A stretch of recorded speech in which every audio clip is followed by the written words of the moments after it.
Hello guys, ചെമ്പനീർ പോയിന് പുതിയ episode റിവ്യൂയിലേക്ക് സ്വാഗതം. അങ്ങനെ ചന്ദ്രമതി ചായ തുപ്പിക്കളഞ്ഞിട്ട് ചോദിക്കുകയാണ്, ഇതെന്ത് ചായ അടി, എനിക്ക് ഷുഗറോ കൊളസ്ട്രോളോ വല്ലതും ഉണ്ടോ, ഇതിൻ്റെ തൊട്ടും മധുരം ഇല്ലല്ലോ എന്നൊക്കെ ചോദിക്കുവാണ്.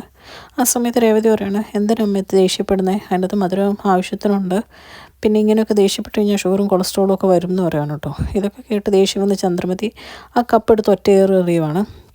അത് കാണുമ്പോഴേക്കും രേവതിക്ക് ദേഷ്യം വന്നിട്ട് പറയും, അമ്മ എന്താ ഈ കാണിച്ചേ എന്ന് ചോദിക്കുമ്പോൾ പറയും, ചായ ഇഷ്ടപ്പെട്ടില്ല, അതുകൊണ്ട് ഞാൻ കമത്തി കളഞ്ഞു എന്ന് പറയുവാണ്. കമത്തി കളഞ്ഞു എന്നല്ല പറയണ്ടേ, എറിഞ്ഞു കളഞ്ഞു എന്നാ, നിനക്ക് നഷ്ടമൊന്നും ഇല്ലല്ലോ എന്ന് ചന്ദ്രമതി തിരിച്ച് ദേഷ്യപ്പെട്ട് ചോദിക്കുമ്പം രേവതി പറയുകയാണ്, നഷ്ടമുണ്ട്, എൻ്റെ ഭർത്താവ് അധ്വാനിച്ചുകൊണ്ട് വരുന്ന കാശാന്ന് പറയുകയാണ് കേട്ടോ. അത് കേൾക്കുന്ന ചന്ദ്രമതിക്കും ശ്രുതിക്കും അടി കിട്ടിയ പോലെയാണ്, രണ്ടുപേരും ഒന്നും മിണ്ടുന്നില്ല കേട്ടോ. ആ സമയത്ത് ഇതെല്ലാം കേട്ട് മുകളിലോട്ട് ശ്രീകാന്ത് വരുവാണ്.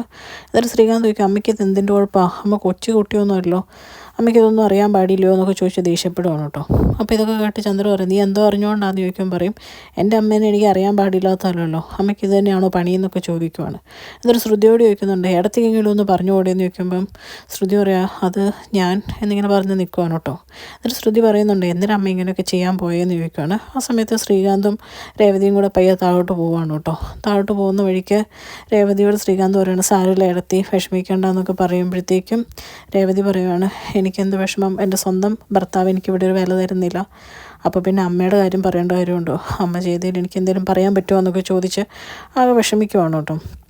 പിന്നെ കാണിക്കുന്ന ശ്രീകാന്ത് റെസ്റ്റോറൻറ്റിൽ ചെല്ലുമ്പോൾ ഫ്രണ്ട് ചോദിക്കുവാണ്, എടാ ഇന്ന് നീ പുതിയ ഡിഷ് ഉണ്ടാക്കിയിട്ടുള്ളൂ, അപ്പം നിൻ്റെ ആൾ വരുമായിരിക്കും അല്ലേ എന്ന് ചോദിക്കുമ്പോൾ, എൻ്റെ ആളോ, അങ്ങനെയൊന്നുമില്ല, എൻ്റെ ഫ്രണ്ടാന്ന് പറയുമ്പോഴേക്കും ഫ്രണ്ട് പറയുകയാണ്, ആ അത് കറക്റ്റാ, നിൻ്റെ അവളോടുള്ള നോട്ടം കാണുമ്പോൾ തന്നെ മനസ്സിലാവുമെന്ന് പറയുമ്പം ശ്രീകാന്ത് വർഷയെപ്പറ്റി ചിന്തിച്ചുകൊണ്ടിരിക്കുകയാണ് കേട്ടോ.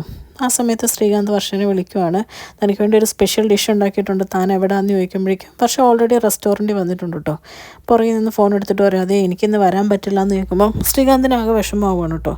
പെട്ടെന്ന് ശ്രീകാന്തിന് ഫോൺ തട്ടിപ്പറിച്ചിട്ട് പറയും, ഞാൻ പറ്റിച്ചതാന്നൊക്കെ പറഞ്ഞ് വർഷം അവിടെ ഇരുന്ന് കേക്കൊക്കെ കഴിച്ചു നോക്കും കേട്ടോ. എന്നിട്ട് പറയും, സൂപ്പറായിട്ടുണ്ട്, നിനക്കൊരു റെസ്റ്റോറൻറ്റ് തുടങ്ങിക്കൂടെ എന്നൊക്കെ ചോദിക്കുമ്പോൾ ശ്രീകാന്ത് പറയും, തുടങ്ങണമെന്നുണ്ട്, പക്ഷേ അതിൻ്റെ പറ്റിയ ഫിനാൻഷ്യൽ അവസ്ഥയൊന്നും അല്ല എന്ന് പറയുമ്പോഴത്തേക്കും വർഷം പറയുകയാണ്, അതൊക്കെ ഞാൻ സപ്പോർട്ട് ചെയ്തോളാം, നീ എപ്പോഴാണ് റെഡിയാന്ന് വെച്ച് കഴിഞ്ഞാൽ അപ്പം പറയുക, ഞാൻ അതിനുള്ള എല്ലാ ഹെൽപ്പും ചെയ്യാമെന്ന് പറയണം കേട്ടോ. ആ സമയത്ത് ശ്രീകാന്ത് ചോദിക്കുന്നുണ്ട്, അതുകൊണ്ട് നിനക്കെന്താ ലാഭം എന്ന് ചോദിക്കും, പറയുന്നുണ്ട്, ഇത് നിന്നെപ്പോലെ നല്ലൊരു ഷെഫ് കുക്ക് ചെയ്യുമ്പോൾ നല്ല ലാഭമായിരിക്കുമല്ലോ, എന്നിട്ട് രേവതി ചേച്ചിനോട് കൊണ്ടുവരെ, എനിക്ക് എന്തായാലും ലാഭം ഉണ്ടാവുള്ളൂ എന്ന് എനിക്ക് ഉറപ്പാണ്, നീ റെഡി ആകുമ്പോൾ പറയാമെന്ന് പറയുവാണ് കേട്ടോ. അപ്പോൾ ശ്രീകാന്തും പറയുന്നുണ്ട്, പറയാം. ആ സമയത്ത് വർഷം ചോദിക്കുക, എങ്ങനെയുണ്ട് ചേച്ചിക്കിപ്പം, എങ്ങനെയുണ്ട് അവരുടെ ജീവിതം എന്നൊക്കെ ചോദിക്കുമ്പോൾ ശ്രീകാന്ത് പറയുന്നുണ്ട്, നടന്ന കാര്യങ്ങളൊക്കെ പറയുവാണ്. ഇതൊക്കെ കേൾക്കുമ്പോൾ വർഷയ്ക്കാകെ വിഷമമാവുകയാണ് കേട്ടോ. വർഷം പറയാം, നീ എന്തായാലും അവർ രണ്ടുപേരും ഒരുമിച്ചൊന്ന് സംസാരിക്കാൻ വേണ്ടി ഇവിടെ കൊണ്ടുപോവാ, റെസ്റ്റോറൻറ്റിലൊക്കെ ഒന്ന് കൊണ്ടുപോവാ, പരസ്പരം സംസാരിച്ചൊക്കെ കഴിയുമ്പോൾ എല്ലാം മാറും, നിൻ്റെ സച്ചേട്ടനെ ഒന്ന് പറഞ്ഞ് മനസ്സിലാക്കാൻ നീ ശ്രമിക്കുന്നൊക്കെ പറയുവാണ് കേട്ടോ. ഇതൊക്കെ കേൾക്കുമ്പോൾ ശ്രീകാന്ത് പറയുകയാണ്, നോക്കാം, എന്തായാലും നിൻ്റെ ഐഡിയ അല്ലേ എന്ന് പറഞ്ഞ് ശ്രീകാന്ത് നേരെ സച്ചിനെ കാണാൻ വേണ്ടിയിട്ട് പോവാണ്. ആ സമയത്ത് സച്ചി ഫ്രണ്ടിനോട് പറയാം, ഇന്നൊരു ഓട്ടം കിട്ടിയാൽ കാശ് മേടിക്കാനും പറ്റിയില്ല എന്ന് പറയുമ്പോൾ ആ ഫ്രണ്ട് പറയാം, ഓൾറെഡി കാശില്ലാതിരിക്കുമ്പോഴാണോ മറ്റുള്ളവരെ സഹായിക്കാൻ പോകുന്നത്, അങ്ങനെയാണോടാ ചെയ്യേണ്ടേ എന്നൊക്കെ ചോദിക്കുമ്പോഴേക്കും പറയും, എനിക്ക് അങ്ങനെ പല സ്വഭാവമില്ല, കാശുണ്ടാകുമ്പോൾ സഹായിക്കൽ, ഇല്ലാത്തപ്പോൾ സഹായിക്കാതിരിക്കൽ, അങ്ങനെയൊന്നും എനിക്കറിയാൻ പാടില്ല, എൻ്റെ ഒരു ചേട്ടനുണ്ടല്ലോ സുധി, അവൻ ആ കാശും കൊണ്ട് ഒളിച്ചോടിയതുകൊണ്ടാണ് ഞാനിപ്പോൾ അനുഭവിക്കുന്നത്, ആ കടം വീട്ടാണ് ഞാൻ ഈ കിടന്ന് കഷ്ടപ്പെടുന്നതെന്നൊക്കെ പറയുവാണ്. എന്നിട്ട് പറയാം, ഉറങ്ങാതെ 2-3 ദിവസം നോക്കിക്കഴിഞ്ഞാൽ എന്തെങ്കിലുമൊക്കെ ആവുമായിരിക്കും എന്ന് പറയാം. അതിനിടയ്ക്ക് രേവതി ആ സത്യവും മറച്ചു വെച്ചു എന്ന് പറഞ്ഞ് പിന്നെയും ദേഷ്യപ്പെടുന്ന സമയത്താണ് കേട്ടോ ശ്രീകാന്ത് അങ്ങ് വരുന്നത്.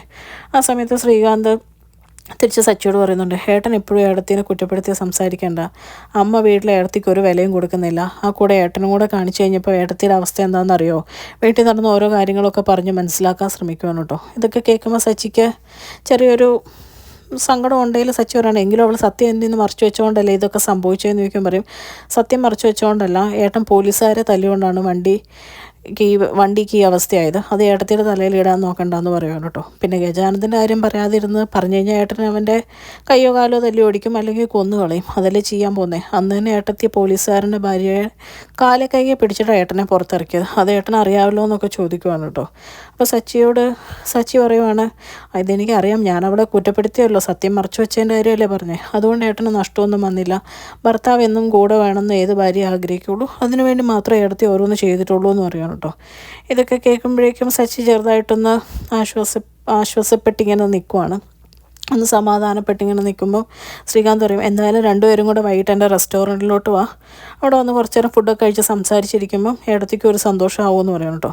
അപ്പോഴേക്കും സച്ചി പറയുകയാണ് ഞാനെങ്ങും ഇല്ല എന്ന് പറയുമ്പോഴേക്കും ശ്രീകാന്ത് പറയാം ഏട്ടനോട് ഇഷ്ടമുണ്ടെങ്കിൽ എന്തായാലും വരും, അല്ലെങ്കിൽ ഇനി ഏട്ടനോട് ഞാൻ മിണ്ടില്ല എന്ന് പറയുമ്പോഴേക്കും സച്ചി പറയാം പണ്ട് തൊട്ടേ നീ ഇതേ നമ്പർ ഉപയോഗിച്ചാണല്ലോ എന്നെ വീഴ്ത്തുന്നത്, ശരി ഞാൻ നോക്കട്ടെ വൈകിട്ട് അവളെയും കൂട്ടിക്കൊണ്ട് ഇറങ്ങാം എന്ന് പറഞ്ഞിട്ട് ശ്രീകാന്ത് അവിടുന്ന് യാത്ര പറഞ്ഞു പോകുന്ന കാണിച്ചിട്ടാണ് ഇന്നത്തെ എപ്പിസോഡ് അവസാനിക്കുന്നത്. സച്ചി ഇങ്ങനെ ഓരോ കാര്യങ്ങളും ചിന്തിച്ചുകൊണ്ട് നിൽക്കുവാണ്.